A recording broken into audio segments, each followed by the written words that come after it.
के उपचुनाव को लेकर सियासी हलचल तेज हो गई है। कांग्रेस और सपा के बीच सीटों पर पेंच फंस गया है। 5 सीटों को लेकर कांग्रेस पार्टी अड़ी हुई है। तो कांग्रेस अध्यक्ष, आपको बताते चले कि प्रदेश अध्यक्ष अजय राय का यूटर्न भी सामने आ गया है। इंडिया गठबंधन के साथ कांग्रेस रहेगी, ये अजय राय की ओर से कहा गया है। तो सभी सीटों पर मेहनत से चुनाव लड़ेंगे। तो आपको बताते चले कि अजय राय का बयान भी निकल करके सामने आ गया है। साथ ही मिलकर बीजेपी को हराएंगे, अजय राय की ओर से ये बयान दिया गया है।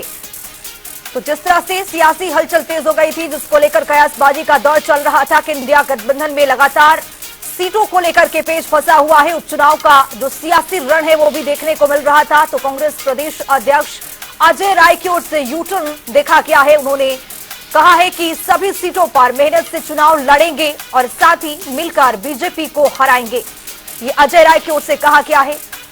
तो उपचुनाव को लेकर सियासी हलचल एक बार फिर से तेज हो गई है। उत्तर प्रदेश में 9 विधानसभा के सीटों पर उपचुनाव होना है और इसी विधानसभा सीटों को लेकर के सभी पार्टियां अपनी पूरी ताकत झोंकने की कोशिश कर रही हैं। इसी कड़ी में इंडिया गठबंधन की ओर से बात करें कि खबर ये सामने आई थी, सूत्रों के हवाले से खबर मिल रही थी कि 5 सीटों के लिए जो कांग्रेस पार्टी है वो नाराज चल रही है। सपा की ओर से 7 सीटों पर उम्मीदवार का ऐलान कर दिया गया है। 2 सीट जो है वो कांग्रेस पार्टी को दिया गया था, जिसको लेकर के जो कांग्रेस पार्टी है वो पूरी तरह से नाराज चल रही है। लेकिन जो बयान निकल करके अजय राय का सामने आ गया है, तो उसमें अजय राय ने कहा है कि साथ में ही चुनाव लड़ा जाएगा।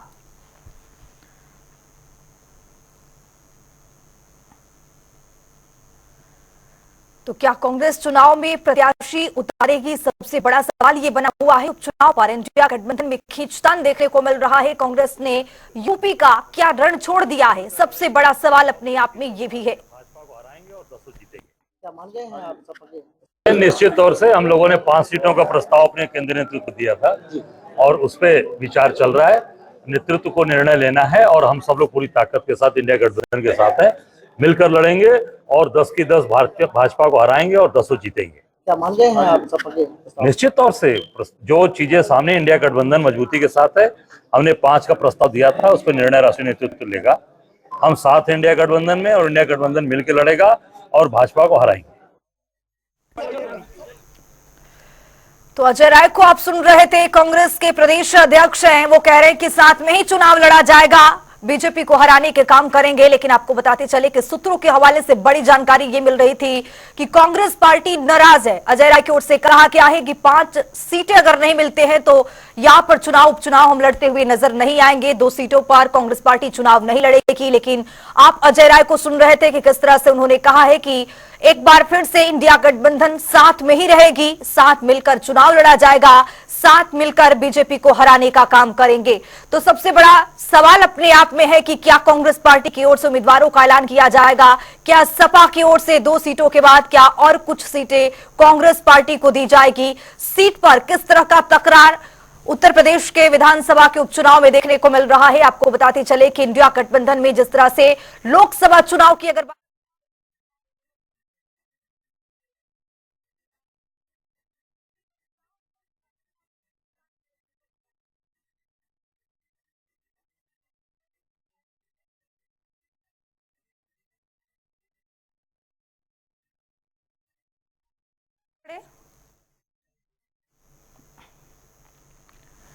तो क्या कांग्रेस पार्टी चुनाव में अपने प्रत्याशी का ऐलान करेगी? उपचुनाव पर इंडिया गठबंधन में खींचतान देखने को मिल रहा है।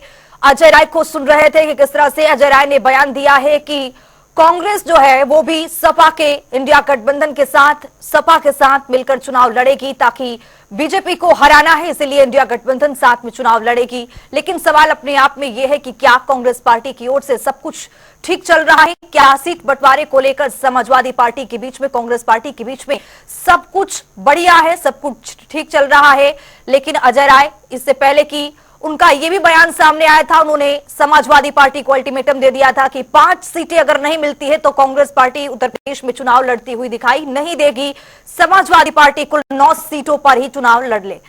लेकिन अब कांग्रेस पार्टी की ओर से, कांग्रेस के प्रदेश अध्यक्ष अजय राय की ओर से यह भी बयान सामने आ गया है कि साथ में ही चुनाव लड़ती हुई कांग्रेस पार्टी दिखाई देगी। जिस तरह से आपको बताते चले कि जम्मू कश्मीर और हरियाणा में विधानसभा के चुनाव हुए हैं, समाजवादी पार्टी को एक भी सीट नहीं मिल पाई थी कांग्रेस पार्टी के द्वारा। इन सब चीजों को लेकर कयासबाजी का दौर चल रहा था।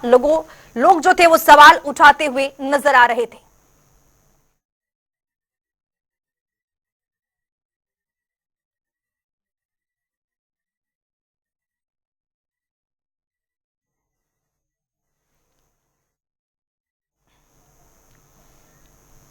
तो इसी खबर पर चर्चा करने के लिए हमारे साथ आज कुछ मेहमान हमारे साथ इस पैनल में जुड़ेंगे। चंचल यादव सपा के प्रवक्ता हमारे साथ जुड़ेंगे, रघविंदर सिंह बीजेपी के प्रवक्ता हमारे साथ जुड़ेंगे, तो शबीब हैदर राजनीतिक विश्लेषक जुड़ेंगे। और आपको बताते चले कि उत्तर प्रदेश के ब्यूरो चीफ हमारे साथ अनिल के अंकुर जी भी हमारे साथ इस चर्चा में जुड़ेंगे। तो सबसे पहले सपा प्रमुख के पास चलते हैं, सपा प्रवक्ता के पास चलते हैं, चंचल यादव जी के पास। चंचल यादव जी, सबसे बड़ा सवाल इंडिया गठबंधन को लेकर के है और सबके मन में कयासबाजी का दौर चल रहा है कि आखिरकार इंडिया गठबंधन में क्या कुछ चल रहा है पार्टी में। जिस तरह से लगातार सीटों को लेकर के सवाल बना हुआ है, कांग्रेस पार्टी अल्टीमेटम दे रही है कि 5 सीटों पर ही चुनाव लड़ेंगे। कांग्रेस पार्टी को सपा की ओर से 2 सीटें ही दी गई है। इस पर आपका पहला प्रतिक्रिया? देखिए, सबसे पहली बात तो इंडिया अलायंस चुनाव लड़ रहा है और जिस तरीके से भारतीय जनता पार्टी के कुछ स्लीपर सेल, मैं कह सकता हूं, ये मेरा पर्सनल बयान आप मान सकते हो, कुछ स्लीपर सेल्स जो है कांग्रेस में हैं, वो नहीं चाहते कि इंडिया अलायंस का जो है इस तरीके से गठबंधन चलता रहे। तो लेकिन जो कांग्रेस का शीर्ष नेतृत्व लगातार इस बात को लेकर के फिक्रमंद है कि इंडिया अलायंस चलता रहेगा। और दोनों हमारे आदरणीय राष्ट्रीय अध्यक्ष जी का आपने देखा होगा जिस तरीके से पूरे हिंदुस्तान में लोग जो है, अगर हम बात करें राजनीति में, तो एक ऐसे नेता की लोग जो है कस्में खाते हैं कि एक ऐसा नेता जिसका विराट हृदय है, विराट दिल है, जो हमेशा इस बात को जिक्र करते हैं कि दोस्ती जो है बड़े दिल के साथ की जाती है। आपने देखा होगा चाहे 2017 का विधानसभा का चुनाव रहा हो, चाहे 2024 का चुनाव रहा हो, सब में आदरणीय राष्ट्रीय अध्यक्ष जी ने बहुत बड़े दिल के साथ दोस्ती की कांग्रेस से और आगे जारी भी रहेगी। लेकिन कुछ लोग जो ऐसा है और आप लोग जो कयास लगा रहे हो, ये एकदम सरासर गलत है। मैं आपको आश्वस्त करा सकता हूं, निश्चित हो जाइए आप। इंडिया अलायंस पूरा 9 की 9 सीटों पे पूरा हम लोग मिलकर चुनाव लड़ेंगे और इसमें हमारा तुम्हारा कोई मतलब ही नहीं है। आज के समय में हमारा कयासबाजी का दौर जब ही था कि जब निकल करके कांग्रेस पार्टी की ओर से इस तरह का बयान दिया जाता है, और तभी कयासबाजी का दौर चल रहा था क्योंकि 2 सीटें आपने दी थी, सपा की ओर से दी गई थी, तो कांग्रेस पार्टी इससे खुश थी ही नहीं। इसलिए ये सवाल आपसे पूछा जा रहा है कि क्या सब कुछ इंडिया गठबंधन में ठीक चल रहा है? नहीं मैडम, एकदम खुश हैं, एकदम खुश हैं। आप परेशान ना होइए, एकदम आप हम लोग मिल बैठ करके हम लोग बात कर लेंगे। आप अभी देखिए बीजेपी के अंदर आदरणीय संजय निषाद जी कहां दिल्ली जाके डेरा डाले हुए हैं। वो कह रहे हैं कि मैं तो 2 सीट से कम में मानूंगा ही नहीं मानूंगा। लेकिन इसके ऊपर भी ब्रेकिंग आप लोगों को चलानी चाहिए। और वो जिस तरीके से पूरा एकदम कह रहे हैं कि नहीं, मैं किसी भी सूरत हाल में मुझे 2 सीट चाहिए।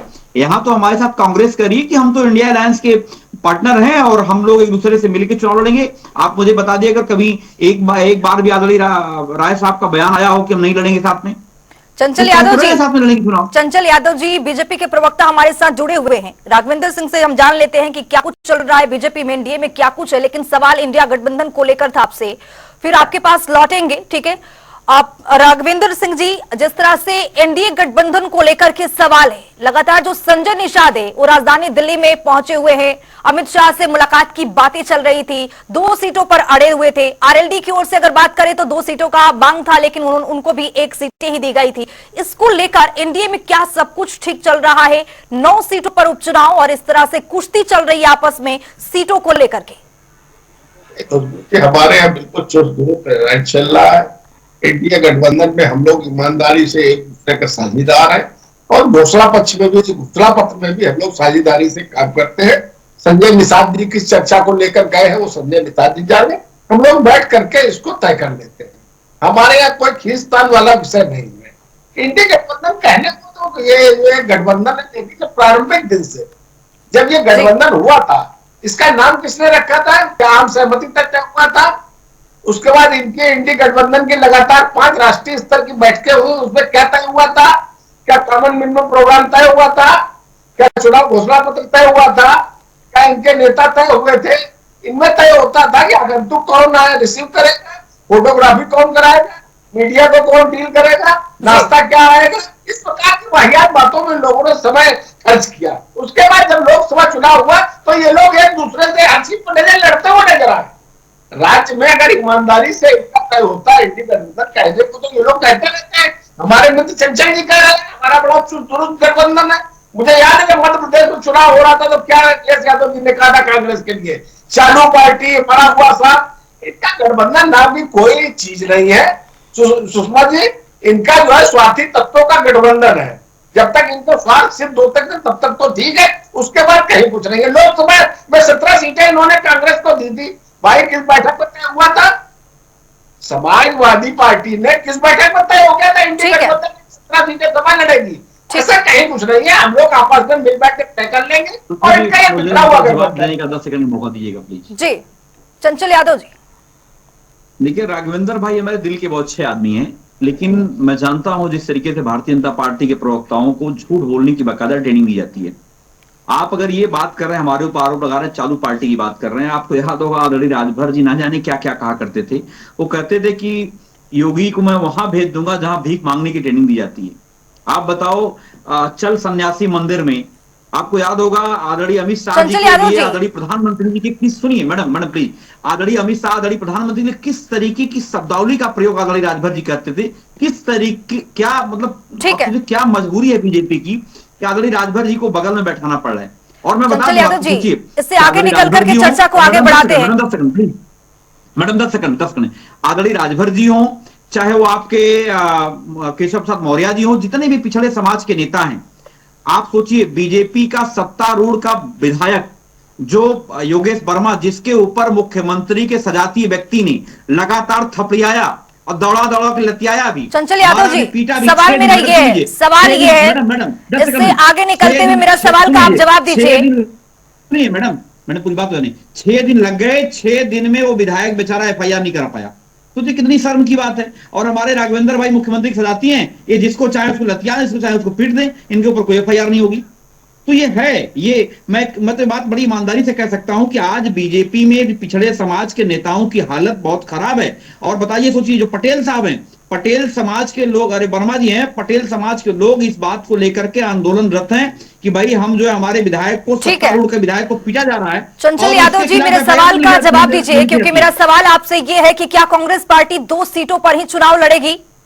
मुख्य बिंदु पर रहिए सर। तो मैडम बस आप थोड़ा सा इंतजार कर लिए, आज से लेके कल तक 2 दिन के अंदर में सारी चीजें क्लियर हो जाएंगी। और हम ये बात जान लीजिए, केवल कांग्रेस की बात ना करिए, सपा की बात ना करिए, हम इंडिया अलायंस हैं। हम इंडिया अलायंस के लोग मिलकर के वो दोनों सीटों पे नहीं बल्कि 9 सीट पे हम लोग चुनाव लड़ रहे हैं। 10 पे लड़ना चाह रहे थे, लेकिन बीजेपी के लोग दहशत में हैं, डरे हुए हैं, उनकी हिम्मत नहीं है चुनाव करा लें वहां पर जो है। इसलिए हम लोग जो है इस समय वर्तमान चुनाव चल रहे हैं 9 सीटों पे, हम लोग इंडिया अलायंस के लोग मिलकर के एक साथ चुनाव लड़ेंगे। जी हमारे साथ हमारे स्टेट ब्यूरो अनिल के अंकुर जी हमारे साथ जुड़े हुए हैं। अनिल के अंकुर जी, जिस तरह से खींचतान देखा जा रहा है, इंडिया गठबंधन की बात करें, एनडीए की बात करें, दोनों दलों में लगातार खींचतान चल रहा है। अगर बात करें सीट बंटवारे को लेकर तो कुश्ती देखा जा रहा है दोनों पार्टियों की। अगर बात करें तो दोनों दलों की बात करें, क्या लगता है कि इसमें जिस तरह से आज यूटर्न लिया गया है अजय राय की ओर से, जिस तरह से उन्होंने कहा है कि बांट करके बात कर लेंगे और इससे पहले की अल्टीमेटम दे दिया गया था, इसको कैसे देखते हैं आप? ये राजनीति है, राजनीति में कोई भी चीज ऐसी नहीं होती कि जो स्थायी रूप से रहे। दोस्ती और दुश्मनी बदलती रहती है, राजनीति में कोई दोस्ती स्थायी नहीं होती और दुश्मनी भी स्थायी नहीं होती। और जहां तक जब गठबंधन की बात होती है तो गठबंधन में एक फार्मूला अपनाया जाता है कि हम अपनी ताकत के अनुरूप अपने अधिक से अधिक सीटें मांग करें। यही कारण है कि समाजवादी पार्टी से जब इंडिया गठबंधन के साथ जब कांग्रेस चुनाव उत्तर प्रदेश में उपचुनाव लड़ रही है तो 9 सीटों में चुनाव हो रहा है। तो 9 सीटों के चुनाव में कांग्रेस ने कहा कि हमें 5 सीटें चाहिए, 5 ना तो 4 दे दो, लेकिन वहां पर सिर्फ 2 सीटें दी गई। इसमें आज दोपहर तक ये बड़ी गहमा गहमी बनी रही दिल्ली में कि मतलब अगर 2 सीटें दी जाएगी तो नहीं लड़ेंगे। लेकिन चूंकि पहले 2 सीटों पर सहमति बन चुकी थी और वहीं पर इसीलिए बीच में आज दोपहर को महोबा से कांग्रेस के अध्यक्ष ने दोपहर बाद इसको क्लियर किया कि नहीं, केंद्रीय इकाई से बात हो गई है और केंद्रीय इकाई अब 2 सीटों पर, क्योंकि ये राजनीति है। अब हमें एन चुनाव के मौके पर अगर संघर्ष करेंगे तो निश्चित रूप से इसके परिणाम आगे आने वाले समय में और गंभीर हो जाएंगे और संदेश लग जाएगा। तो अब ये इंडी गठबंधन आगे आने वाले चुनाव को देखते हुए अभी याद देखिए बहुत जल्दी 2027 में उत्तर प्रदेश विधानसभा चुनाव है, फिर अभी बीच में महाराष्ट्र में चुनाव आने वाला है, छत्तीसगढ़ बिहार में चुनाव, तो ये सारे चुनावों को देखते हुए मतलब कहीं ना कहीं ये समीकरण है ना, ये आपको कहीं ना मतलब कांग्रेस और इंडिया गठबंधन के लिए गलत संदेश देंगे। इसीलिए जो आज जो बात दोपहर के बाद जो बयान जारी हुआ अजय राय का, तो वो निश्चित रूप से काफी महत्वपूर्ण माना जाता था। इसके पहले केंद्रीय इकाई लगातार इस बात पर दबाव कर रही थी कि हम अलग इतने कम सीटों पर नहीं मानेंगे, लेकिन क्योंकि मामला लंबे समय तक गड़बड़ न हो पाए और अलग पार्टी का गठबंधन का ये इंडिया गठबंधन की एका बनी रहे, इसके लिए कहीं ना कहीं बैकफुट पर जाना पड़ता है, ये संभव है। जी अनिल के अंकुर जी, चंचल यादव जी से हम जान लेते हैं कि आखिरकार जिस तरह से अजय राय की ओर से ये भी एक बयान भी निकल करके सामने आया था कि समाजवादी पार्टी की ओर से सारे सीट को क्लियर कर दिया गया था, उम्मीदवार उतारने के बाद 2 सीटों पर ऑफर किया गया। तो चंचल यादव जी, क्या अगर इंडिया गठबंधन अगर इस गठबंधन है तो क्या वो कह रहे हैं कि गठबंधन धर्म का वो धर्म नहीं निभा पा रहे हैं? इसको लेकर क्या लगता है कि खींचतान बनी हुई है? तो देखिए खुशबू जी, आपने सवाल अच्छा किया है और ये सवाल एक आप आज मेरा ख्याल आज कल तक चलाओगे, आप कल तक सारी चीज क्लियर हो जाएंगी। मैंने पहले भी कह दिया, प्रायर कह दिया है, हम इंडिया अलायंस के लोग एक साथ मिलकर के चुनाव लड़ेंगे और आप देखेंगे बीजेपी को हराने का भी काम करेंगे। अभी जो आप लोग कयास लगा रहे हो कि अंदर खाने क्या चल रहा है क्या नहीं चल रहा है, वो आप निश्चिंत हो जाइए। हम सब मिल करके बैठ करके सारी हमारे शीर्ष नेतृत्व लगातार इस बात को लेकर के चर्चा में है, लगातार लगा हुआ है और कांग्रेस का भी शीर्ष नेतृत्व वो कह रहा है कि हम इंडिया अलायंस के साथ ही लड़ेंगे चुनाव, हम इंडिया अलायंस के पार्ट हैं और लड़ेंगे चुनाव एक साथ मिलकर के। आप निश्चिंत हो जाइए, कोई भी शंका नहीं है, कोई कोर कसर नहीं है। पूरे 9 की 9 सीटों पर इंडिया अलायंस एक साथ, वो हम कांग्रेस से लेकर के हम सब लोग मिलकर के चुनाव लड़ रहे हैं और आने वाले समय आप देखेंगे कि जब रिजल्ट आएगा तो 9 की 9 सीटों पर बीजेपी को इस बार हार का मुंह देखना पड़ेगा। और इतने चंचल यादव जी, आप कह रहे हैं कि आपस में मिलकर के इंडिया गठबंधन चुनाव लड़ेगा, लेकिन ठीक बात है, आपने क्या इससे पहले, मेरा सवाल ये था, मेरा मूल सवाल ही यही था कि क्या इससे पहले आपस में बातचीत नहीं हो पाई थी? समाजवादी पार्टी की ओर से, सपा प्रमुख की ओर से क्या जल्दबाजी इसमें दिखाई गई है जिसकी वजह से कांग्रेस की ओर से इस तरह के बयान आ गए? देखिए खुशबू जी, अगर आप एक चीज समझने की कोशिश करिए कि जो टिकट डिक्लेयर हुए हैं चुनाव से 2-4 दिन पहले, अब टिकट कब डिक्लेयर होगा आप बताओ? ये तो कांग्रेस को सोचने की जरूरत है। वो जो कांग्रेस की सीटें जो दी जा रही हैं उसमें कांग्रेस को स्टैंड करना चाहिए। अब देखो वो सारी चीजें हो रही हैं, आप निश्चिंत हो जाओ। मैं ये कहना चाह रहा हूं कि टिकट डिक्लेयर हुआ है और उसके लिए भी कांग्रेस का बाकायदा प्रेस नोट जारी हुआ, बाकायदा प्रेस कॉन्फ्रेंस हुई है, बाकायदा कांग्रेस ने बोला भी है कि भाई हम जो है इंडिया अलायंस के साथी हैं और समाजवादी पार्टी के प्रत्याशी और सब लोग मिलकर चुनाव लड़ेंगे। और आप कुछ भी कयास मत लगाइए, आप बस इंतजार करिए, अब 1 से 2 दिन का, उसमें आपको सारी चीजें क्लियर हो जाएंगी। लेकिन बीजेपी में सिर्फ फुटबॉल बहुत तगड़ी है, आप देख लीजिए, उधर अनुप्रिया पटेल ही नाराज चल रही हैं, संजय निषाद बेचारे दिल्ली में डेरा डाले हुए हैं, दोनों इंजन आपस में टकरा रहे हैं और वो टकराहट इतनी है कि मिल्कीपुर का जो है विधानसभा चुनाव भी नहीं कराया इन लोगों ने। राघवेंद्र भाई भी सोच रहे थे कि बताओ मुख्यमंत्री को खुद पता नहीं चुनाव होगा कि वहां पे नहीं होगा, और सोचिए वहां के डीएम को भी नहीं पता कि। राघवेंद्र सिंह से जान लेते हैं। राघवेंद्र जी, जिस तरह से लगातार विपक्ष जो है मिल्कीपुर पर सवाल उठा रहा है कि उस पर उपचुनाव नहीं हुए, इस पर आपका प्रतिक्रिया? और सवाल ये भी कि जिस तरह से एनडीए में भी लगातार इस उपचुनाव को लेकर के जो घटक दल हैं वो भी नाराज चल रहे हैं, आरएलडी को आपने एक सीट दिया, केंद्रीय मंत्रालय में भी उनको जगह मिल गई, तो संजय निषाद की ओर से भी तमाम तरीके की जो बयानबाजी का दौर था वो भी देखने को मिला। तो क्या आपके एनडीए में जो घटक दल है वो नाराज नहीं है, उपचुनाव में सब कुछ ठीक चल रहा है? हमारे यहाँ उपचुनाव में बिल्कुल सब कुछ ठीक चल रहा है। हम लोग एक बेंच पे आके बैठते हैं चर्चा में और आपस में थोड़ी बहुत नाराजगी तो चलती है, लेकिन हम लोग एक बेंच पे बैठते हैं, आपस में बात करते हैं। हम लोग क्या ऐसा नहीं होता है कि बता दिया जो 7 सीटें घोषित कर दी, 2 सीटों पर कह दिया आप चुनाव लड़िए, ऐसा नहीं होता। हम लोग चर्चा के माध्यम से ये सब तय करते हैं।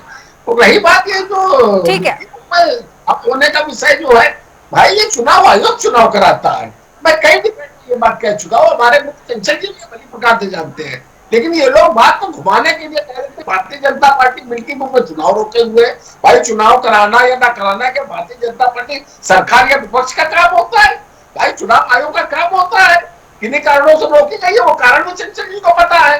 तो अब जब समय होगा तो उसमें चुनाव कराएगा चुनाव आयोग, इसमें इतना ज्यादा आइडिया करने की आवश्यकता नहीं है। उत्तर प्रदेश में 9 सीटों में भारतीय जनता पार्टी चुनाव जीत के आ रही है, देखिएगा अभी चुनाव होने दीजिए, अभी इनका दूध का दूध पानी का पानी हो जाएगा। हम मिल्कीपुर साइड से 9 सीटों पे भारतीय जनता पार्टी ठीक है। चुनाव जीत के रहेगी।